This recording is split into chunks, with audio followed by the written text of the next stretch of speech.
बिस्मिल्लाहिर्रहमानिर्रहीम।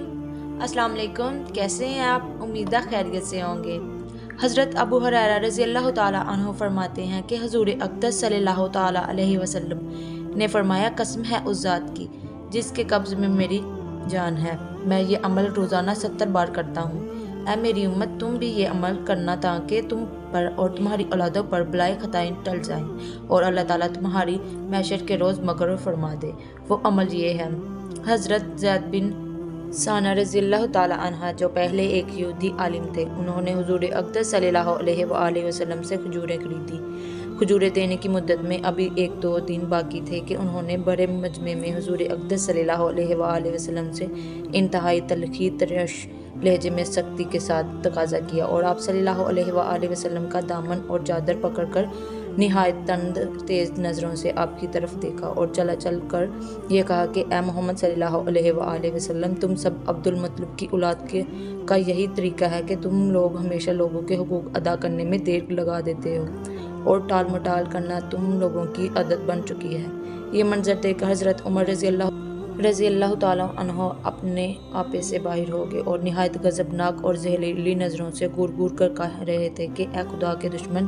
तू खुदा के रसूल सल्लल्लाहु अलैहि वसल्लम से ऐसी गुस्ताखी कर रहा है। खुदा की कसम, अगर हुजूर सल्लल्लाहु अलैहि वसल्लम का अदब व मान ना होता तो मैं अभी अभी अपनी तलवार से तेरा सर उठा देता। यह सुनकर आप सल्लल्लाहु अलैहि वसल्लम ने फरमाया, ए उमर रज़ियल्लाहु ताला अन्हु, तुम क्या कह रहे हो?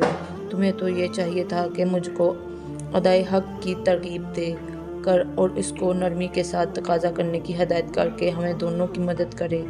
फिर आप सल्लल्लाहु अलैहि वसल्लम ने हुक्म दिया कि ए उमर रज़ियल्लाहु ताला अन्हु, इसको इसके हक़ के बराबर खजूरें दे दो और कुछ ज़्यादा भी दे दो। हुज़ूर उमर रज़ियल्लाहु ताला अन्हु ने जब हक़ से ज़्यादा खजूरें दी तो हज़रत ज़ैद बिन सना रज़ियल्लाहु ताला अन्हु ने कहा कि ए उमर, मेरे हक़ से ज़्यादा क्यों दे रहे हो? आप रज़ियल्लाहु ताला अन्हु ने फरमाया कि चूँकि मैंने टेढ़ी तरशी नज़रों से देखकर तुमको खौफज़दा कर दिया था, इसके लिए हुज़ूर अक़दस सल्लल्लाहु अलैहि वसल्लम ने तुम्हारी दिलोजाई दिलदारी के लिए तुम्हारे हक़ से कुछ ज़्यादा देने का मुझे हुक्म दिया है। यह सुनकर हज़रत ज़ैद बिन सना रज़ियल्लाहु ताला अन्हु ने कहा कि ए उमर, क्या तुम मुझे पहचानते हो? मैं ज़ैद बिन सना हूँ। आप रज़ियल्लाहु ताला अन्हु ने फरमाया, क्या तुम वही ज़ैद बिन सना हो जो यहूदियों का बहुत बड़ा आलिम है? उन्होंने कहा, हाँ जी हाँ। यह सुनकर हज़रत उमर रज़ियल्लाहु ताला अन्हु ने दरियाफ़्त फरमाया कि फिर तुमने हुज़ूर सल्लल्लाहु अलैहि वसल्लम के साथ ऐसी गुस्ताखी क्यों की? हज़रत ज़ैद बिन सना रज़ियल्लाहु ताला अन्हु ने जवाब दिया कि ए उमर रज़ियल्लाहु ताला अन्हु, दरअसल ये बात यह है कि मैंने तो राह में नबी आखिरुल ज़मान की जितनी निशानियाँ पड़ी थी, तुम्हें इन सब को मैंने इसकी ज़ात में देख लिया गया, मगर दो निशानियों के बारे में मुझे इनका इम्तिहान करना बाकी रह गया था। एक दिन ये कि उनका हिल्म जहल पर गालिब रहेगा और जिस कदर ज़्यादा उनके साथ जहल का बर्ताव किया जाएगा उसी कदर इसका हलम बढ़ता जाएगा। चनाचा मैंने इसकी तरकीब से उन दोनों निशानियों को भी इनमें देख लिया और मैं शहादत देता हूँ कि यकीन नबी बरहक है। और ए उमर रज़ियल्लाहु ताला अन्हु, मैं बहुत ही खुरदरे थे, एकदम एक बात भी नहीं। आप सल्लल्लाहु अलैहि वसल्लम को पकड़ लिया और इतने ज़बरदस्त झटके से चादर मुबारक को इसने खींचा कि हुज़ूर सल्लल्लाहु अलैहि वसल्लम की नरम और नाजुक गर्दन पर चादर के किनार से खारिश आ गई। इस बदवी ने यह कहा कि अल्लाह का जो माल आपके पास है, आप हुक्म दीजिए कि मैं इससे मुझको कुछ मिले जाए। हुज़ूर रहमत सल्लल्लाहु अलैहि वसल्लम ने जब इस बदवी की तरफ तवज्जो फरमाई तो कमाल हलम अफू यानी दरगुजर कर दी, हंस पड़े और फिर इसको कुछ माल अता फरमा कर भी हुक्म दरसर फरमाया। हज़रत अबू सैद बिन खतरी रज़ियल्लाहु ताला अन्हु ने फरमाया कि हुज़ूर सल्लल्लाहु अलैहि वसल्लम अपने घरेलू काम खुद अपने दस्त मुबारक से कर लेते थे। अपने ख़दमों के साथ बैठकर खाना तवन फरमाते और घर के कामों में आप सल्लल्लाहु अलैहि वसल्लम अपने खादमों की मदद फरमाया करते थे।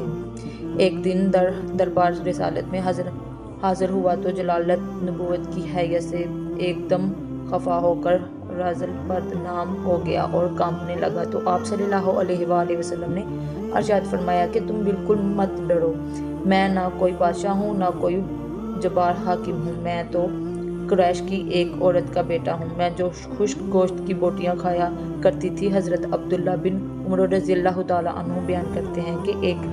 مرتبہ آپ صلی اللہ علیہ وآلہ وسلم نالین اقدس کا تسمہ ٹوٹ گیا اور آپ صلی اللہ علیہ وآلہ وسلم اپنے دست مبارک سے اس کو درست فرمانے لگے۔ میں نے عرض کیا یا رسول اللہ صلی اللہ علیہ وآلہ وسلم مجھے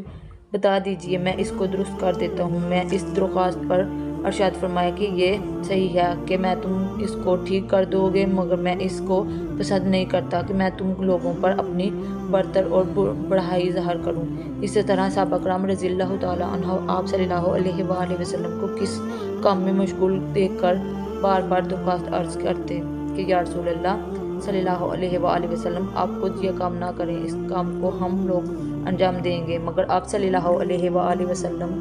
یہی فرماتے کہ یہ سچ ہے کہ تم لوگ میرا سب کام کر دو گے، مگر مجھے یہ گوارا نہیں کہ میں تم لوگوں کے درمیان کسی امتیازی شان کے ساتھ رہوں۔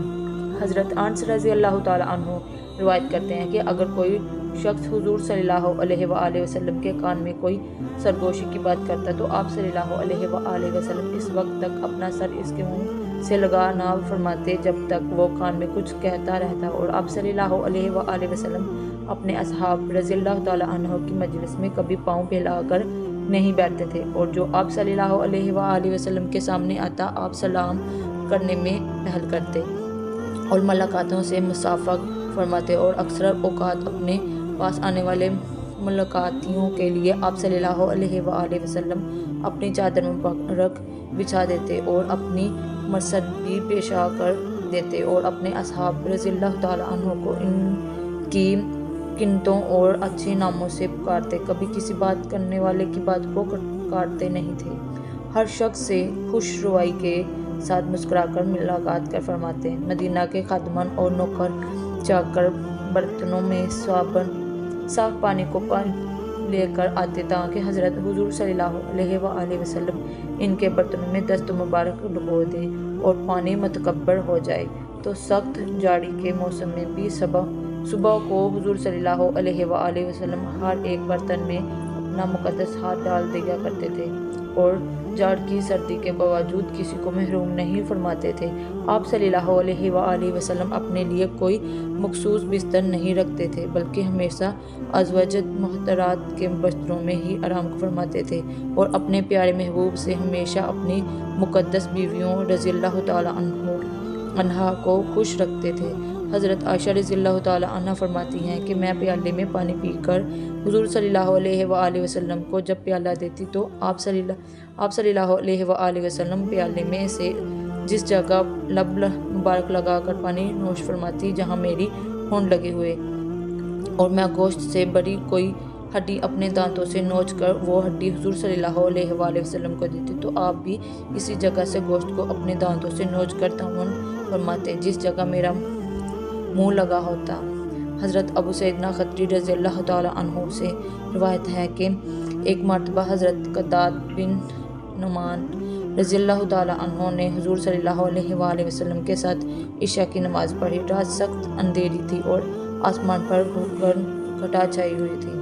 بوقت روانگی حضور صلی اللہ علیہ وآلہ وسلم نے اپنے دست مبارک سے انہیں درخواست کی ایک شاخ عطا فرمائی اور ارشاد فرمایا کہ تم بلا خوف درخطر اپنے گھر جاؤ، یہ شاخ تمہارے ہاتھ میں ایسی روشنی ہو جائے گی 10 آدمی تمہارے آگے اور 10 آدمی تمہارے پیچھے اس کی روشنی میں چل سکیں، اور جب تم گھر پہنچو گے تو ایک کالی چیز کو دیکھو گے، اس کو مار کر گھر سے نکال دینا۔ چنانچہ ایسا ہی ہوا، چوں ہی حضرت قتادہ رضی اللہ تعالیٰ عنہ کا شان نبوت سے نکلا، وہ شاخ روشن ہو گئی اور وہ اسی کی روشنی میں چل کر اپنے گھر پہنچ گئے اور دیکھا کہ وہاں ایک کالی چیز موجود ہے۔ آپ نے فرمایا نبوت کے مطابق اس کو مار کر گھر سے باہر نکال دینا۔